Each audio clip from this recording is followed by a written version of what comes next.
महाराष्ट्रात जन्माला आलो हे सुद्धा आपलं परम भाग्य महाराज. कारण महाराष्ट्र ही संतांची आणि शूरांची भूमी आहे महाराज. आणि या भूमीमध्ये आपला जन्म होणं म्हणजे अतिभाग्य महाराज.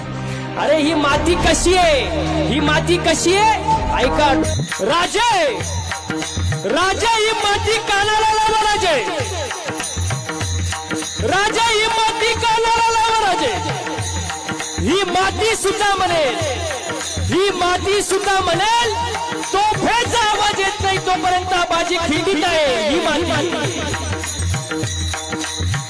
15व्या वर्षी हातात तलवार घेणारे, 15व्या वर्षी हातात तलवार घेणारे, 27व्या वर्षी अफजल खानाला मारणारे, 51 वर्ष आयुष्य जगणारे आणि 36 वर्ष महाराष्ट्राच्या मातीची सेवा करणारे जगातील एकमेव राजे म्हणजे छत्रपती शिवाजी महाराज.